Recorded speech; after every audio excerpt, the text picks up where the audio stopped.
बिस्मिल्लाहिर्रहमानिर्रहीम। अस्सलाम वालेकुम। आप देख रहे हैं DDP एनालिटिका। एक नज़र सियासत के माहौल पर और एक जायज़ा कि हमारी सियासत इस वक्त किस नहज पे है और कौन सा रुख इख्तियार करने को जा रही है। 20 तारीख हम सबको पता है कि PTI ने, इमरान खान ने ऐलान किया था कि उसके बाद लॉन्ग मार्च का वो प्रोग्राम देंगे। हो सकता है अगले 2-4 रोज़ में लॉन्ग मार्च शुरू हो जाए। सो एक सस्पेंस कल के लिए मौजूद है।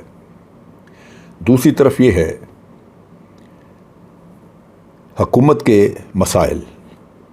हुकूमत ने आज ऐलान किया कि वो बहुत सारी इम्पोर्टेड चीज़ें उनके ऊपर पाबंदी आयद कर रही है, उनको मंगाया नहीं जा सकेगा। देखने को वो सारी चीज़ें गैर ज़रूरी हैं और उनको बैन करने से कोई बहुत मसला पैदा नहीं होना चाहिए। एक अच्छा कदम है। गैर ज़रूरी चीज़ें जहाँ बज़र मुबादला की किल्लत हो उनको मंगाना नहीं चाहिए। लेकिन कतई नज़र इसके क्या ये छोटे मोटे इक़दाम उठाने से इकॉनमी बेहतर होगी? जहाँ तक इकॉनमी का ताल्लुक़ है, उसकी बुनियादी जो उसमें गलतियाँ या बुनियादी उसमें जो डायरेक्शंस गलत हम ले चुके हुए हैं, जिसमें सबसे बड़ी बात हमारा कर्ज़ा है कि हम बेपनाह कर्ज़ा ले चुके, उन मसाइल को हल करने के लिए कोई स्ट्रेटजी नज़र नहीं आती। इस सारी चीज़ के पीछे एक और हंगामा, एक और मसला जो कि मुस्लिम लीग के अंदर एक कशमकश को ज़ाहिर करता है, जहाँ से लगता है कि इत्तेहाद में कुछ दरारें मौजूद हैं। वो दरारें हैं कि इसहाक डार साहब ने एक इंटरव्यू में ये कहा कि मिफ्ता इस्माइल, जिसको इकॉनमी की कोई समझ नहीं, उसको इकॉनमी पकड़ा दी गई है। क्या वो इस इकॉनमी को ठीक करेगा या फिर जानबूझ के उसके हवाले की गई है ताकि वो बेड़ा गर्क कर दे? उससे गालिबन वो इंडिकेशन ये देना चाह रहे हैं कि फाइनेंस मिनिस्टर उनको बनाया जाना चाहिए था। नून लीग हमेशा समझती है कि फाइनेंशियल विज़र्ड उनके पास इसहाक डार हैं।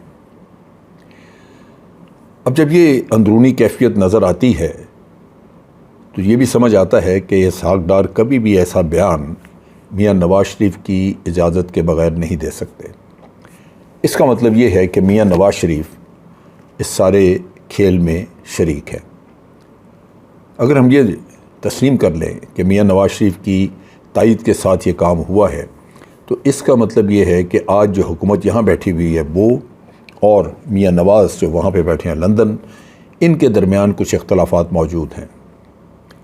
जो पीछे लंदन में मीटिंग्स हुई उसमें तय पाया कि इकॉनमी के मामले में जो सख्त इक़दाम हमने लेने हैं वो लेने होंगे और लेने चाहिए, लेकिन उसके साथ साथ एक कंसेंसस डेवलप करना चाहिए हमें, जिसमें कि इत्तेहाद की तमाम पार्टियां शामिल हों, शरीक हों और वो इस पर मुत्तफ़िक हों कि हमें ये कदम उठाना चाहिए। यहाँ यूँ लगता है कि एक दो पार्टियां जो कि हुकूमत रखना चाहती हैं और नहीं चाहती कि फौरी तौर पे इलेक्शंस हों, उसमें पीपल्स पार्टी, हमें उनका पता है, लेकिन ग़ालिबन PMLN के लोग जो हैं उनका इस हुकूमत चलाने में पूरी तरह उनकी रज़ामंदी, उनका जहन इसमें शामिल नज़र नहीं आता। उनको ग़ालिबन एहसास है कि प्राइम मिनिस्टर PMLN से बनाने का ग़ालिबन इरादा जो किया या जो फ़ैसला किया ज़रदारी साहब ने, उन्होंने इनके साथ एक चालाकी की और यही था कि ये जितना भी आगे मलबा हो इकॉनमी के ख़राब होने का, लॉ एंड ऑर्डर का मसला आ जाए लॉन्ग मार्च की वजह से या और मसाइल आएँ, तो उसका बोझ वो PMLN उठाए, पीपल्स पार्टी पीछे बैठ के तमाशा देखे। इसके साथ साथ आप देखिए कि मरियम नवाज़ ने आज एक जलसे को एड्रेस किया सरगोदा में, और उस जलसे में उन्होंने जितनी बातें की उस सारी का लुब्बे लबाब 2 पॉइंट मेरे नज़र में आते हैं, और दोनों पॉइंट एक ही चीज़ की तरफ इशारा करते हैं। पहला उन्होंने कहा कि क्या हमें हुकूमत में रहना चाहिए, और दूसरा ये कहा कि अगर इलेक्शन हो तो हमें 2/3 की अक्सरियत से जिताएंगे आप। इसका मतलब ये है कि उनके जहन में ये बात समा चुकी है कि हमें इस हुकूमत को छोड़ना है और इलेक्शन की तरफ जाना है। और ये एक तरह की कैंपेन है, इलेक्शन कैंपेन जो चलाई जा रही है, जिसके ज़रिए कोशिश ये की जा रही है कि 2/3 अक्सरियत से मुस्लिम लीग दोबारा हुकूमत में आए। अब इन हालात में अगर हम मुल्क के मामला देखें तो एक तरफ हुकूमत जो कि बददिली का शिकार है, बेबसी का शिकार है, दूसरी तरफ इत्तेहादी जो उसको दूसरी तरफ खींच रहे हैं, और तीसरा जो कशिश या खिंचाव उनको है वो लंदन से है। इन हालात में क्या ये मुमकिन है कि हमारे मुल्क के मसाइल हल होंगे? ये लाजमन मसाइल हल नहीं हो सकते, क्योंकि इस वक्त आप दिल जमी के साथ हुकूमत कर नहीं रहे, इस हुकूमत की ज़िम्मेदारी कोई ले नहीं रहा।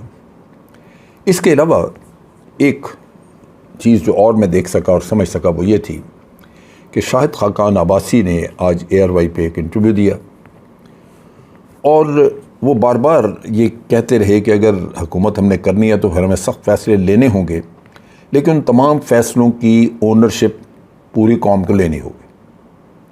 हुकूमत आप करें और ओनरशिप कोई और ले, ये कैसे हो सकता है? हर कोई अपना अपना काम कर रहा है। अगर आप चीफ़ जस्टिस को देखें तो चीफ़ जस्टिस का काम इकॉनमी की ओनरशिप लेना नहीं है, बल्कि उसका काम इंसाफ मुहैया करना है। चीफ़ ऑफ आर्मी स्टाफ को अगर आप देखें तो उसको जो ज़िम्मेदारी दी गई है मुल्क के दिफा से रिलेटेड है, उसका इकॉनमी से किसी हद तक वास्ता ज़रूर है, लेकिन ओनरशिप वो भी नहीं ले सकते क्योंकि उनका ये काम नहीं है। इनका इरादा ये है कि इन सब लोगों को घसीटा जाए और ला के इनको नेशनल सिक्योरिटी कमेटी की मीटिंग में बिठा के वो फ़ैसले किए जाएं जो अनपॉपुलर हैं, जिनकी वजह से बाहर मसाइल आ सकते हैं कि इनको वोट न मिलें, लोग इनके ऊपर आवाज़ें कसें, इनको बुरा भला कहें और इनकी पॉपुलैरिटी इफ़ेक्ट हो। उस चीज़ से बचने के लिए ये चाहते हैं कि काफ़ी सारे कंधे मुहैया हो जाएं और ये बोझ उन पर डाल दें। अब सोचने की बात यह है कि अगर आप इस अहल नहीं थे तो आपने ये सारा मसला खड़ा क्यों किया? पॉलिटिकल पार्टीज़ एक बहुत बड़ा रोल उन्होंने अदा किया। वो बहुत अरसे से, पिछले 4 साल से इस काम पे लगी हुई थी कि इस हुकूमत को हमने निकालना है।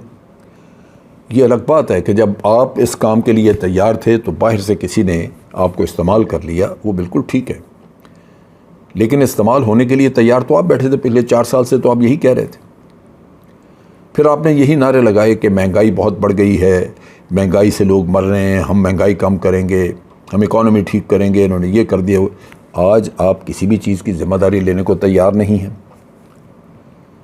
ये एक ऐसा अमल है और एक ऐसी सिचुएशन डेवलप हो चुकी है मुल्क में कि अगर ये कंटिन्यू करती है कुछ अरसे के लिए और लॉन्ग मार्च भी हो जाती है तो आप ये ज़हन में रखें कि इस मुल्क का बहुत बड़ा नुकसान होगा। हम इस चीज़ के मुताबिल नहीं हैं। लिहाजा सोचना ये है कि क्या इन लोगों को इसी कंडीशन में, इसी तज़ब्ज़ब के साथ हुकूमत करने की इजाज़त दी जाए या नहीं। मेरा ख़्याल है कि इस किस्म की हुकूमत को चलने देना ये मुल्क के लिए ज़हर कातिल होगा। ज़रूरत इस बात की है कि इनके ऊपर प्रेशर लाया जाए और फौरी इलेक्शन की अनाउंसमेंट की जाए। मुझे ये भी अंदाज़ा है कि अगर मुल्क के हालात ख़राब हुए तो शहबाज शरीफ भी मुल्क से फ़रार हो जाएंगे। इन सब के मामलात बाहर चल रहे हैं। इनके शहबाज शरीफ का दामाद और बेटा भी बाहर बैठा हुआ है, मियाँ साहब भी बाहर हैं, वहाँ पे जायदादें भी हैं। तो ये सख्ती क्यों झेलें? ये पहले भी बाहर जाना चाह रहे थे लेकिन अदालत ने इनको रोक दिया। बल्कि अदालत यूँ कहना नहीं चाहिए, अदालत ने तो इजाज़त दे दी लेकिन हुकूमत ने इनको एयरपोर्ट के ऊपर पकड़ा और नहीं जाने दिया बाहर। तो इन हालात में जबकि आपने ECL से लोगों के नाम निकाल दिए हैं, पकड़ दकड़ हो नहीं सकती, आप बाहर भाग जाएं। ये जो बाहर भागने की बात मैं कर रहा हूँ, मैं इसलिए भी कर रहा हूँ कि सुप्रीम कोर्ट के चीफ जस्टिस ने जब सू मोटो नोटिस लिया तो वो इसी बात पे लिया कि उनको ये इत्तला दी गई कि तहकीकाती अदारों पे हुकूमत प्रेशर डाल रही है, तहकीकाती ऑफिसर्स को दाएं बाएं ट्रांसफ़र किया जा रहा है। और यही वो खेल है जिसके ज़रिए तमाम वो कोशिश, अगर किसी ने आज दिन तक तहकीकात करके कोई रिपोर्ट तैयार की है तो करप्शन के तमाम केसेस जो हैं वो ख़त्म हो जाएंगे। अब अगर वो ख़त्म करने की कोशिश भी अगर नाकाम हो जाती है, क्योंकि चीफ़ जस्टिस ने सो मोटो नोटिस लेके तो वो मामला रोक दिया है, इसका मतलब है कि आज अगर हुकूमत बदलती है और रिकॉर्ड मौजूद हुआ तो दोबारा केसेस चल सकते हैं। लिहाजा आफियत इसी में होगी कि छोटे मियाँ साहब मुल्क से फ़रार हो जाएं।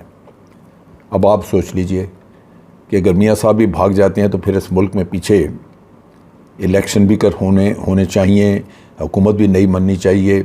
ये सारा वक्त और वक्फा कैसे निभाया जाएगा? हर आने वाला दिन इकॉनमी के लिए बुरी खबर लेके आता है। लिहाजा असल इस सारे खेल में जो चीज़ है वो वक्त है।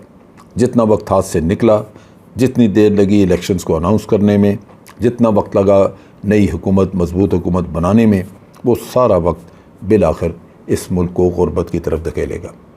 आज के लिए इतना ही। अफवाज पाकिस्तान जिंदाबाद, पाकिस्तान पाइंदाबाद।